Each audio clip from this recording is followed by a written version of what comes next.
Hey everyone, my name's David Beebee. Welcome back to the Solo YouTube channel. And in this week's video, I'll be explaining why you might not need to go out and buy separate audio interfaces to plug in and use Solo Direct. But first up, if you're new here, thank you for stopping by. Solo is an app for developing your fretboard visualization.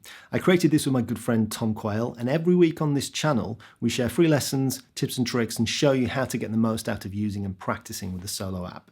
So if you want more of this, subscribe to the channel and click the bell button to be notified of when we post new videos. Okay, so the idea for this video was sparked off by a support email that we received, asking if the Line 6 PowerCab Plus would work as a way to plug in and use Solo Direct without having to buy a separate audio interface. Now, I own PowerCab Plus, as you can see sitting there behind me, and the thought had never occurred to me to test this during all the development time of Solo. Now, it doesn't just work, it turns out it works really well, and in fact has a few additional advantages that a regular audio interface doesn't. And this got me thinking more generally about USB-enabled guitar speakers or guitar amps.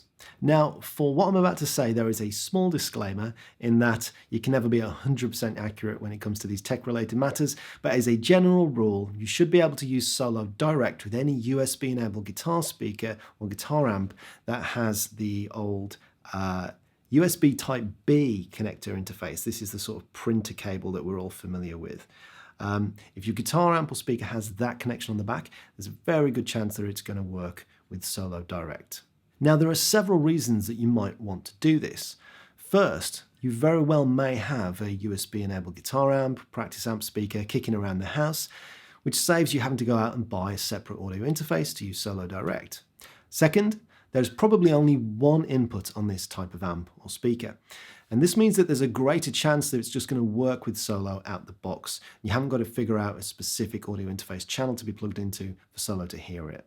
Third, you'll immediately get sound and a decent guitar tone without having to incorporate other pedals, devices, units or apps, and you haven't got to hook it up to additional speakers. And the fourth and final reason this is pretty cool is that it's just removing some of the barriers or resistance and hesitation to practicing, getting your bum in the seat and fingers on fretboard, just as Solo does in general as being a mobile-first app where you can just tap the icon and get straight into practicing. You've got this self-contained amp as an interface setup hooked into your phone.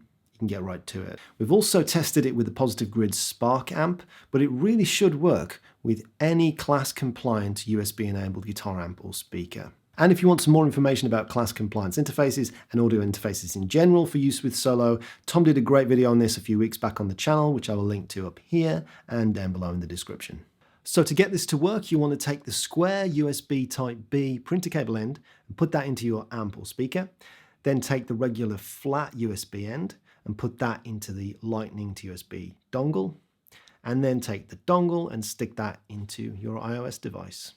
Okay, so next, after you've plugged in your guitar, you want to go to Settings, Note Detection Sensitivity, and start the calibration process.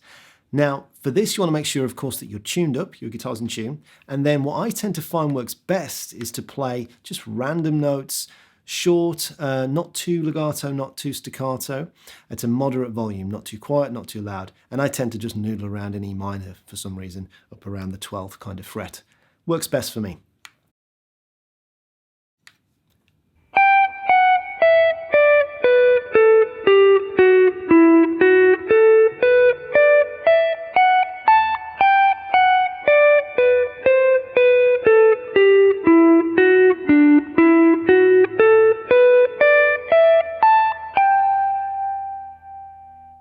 And there we go, calibration has completed successfully. So we are now ready to get stuck in using Solo Direct without any external noise distractions triggering false positives. So we can hit OK on there. You can adjust the sensitivity to plus or minus 5 if you want to just adjust some of that sensitivity. But really that is all there is to it. So now I can just go ahead and start setting Solo up to use it. So if I go and do a quick scale workout, if I shuffle that, and shuffle the root note. Okay, so I've got Ionian, A flat Ionian here, and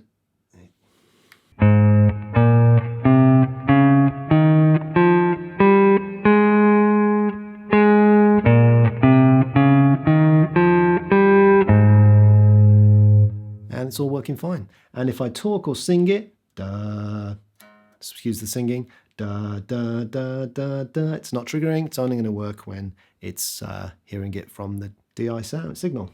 Okay, that's it really. It's a short and sweet one this week, but hopefully it's a useful idea that you may not have thought of. To say we hadn't really thought of it.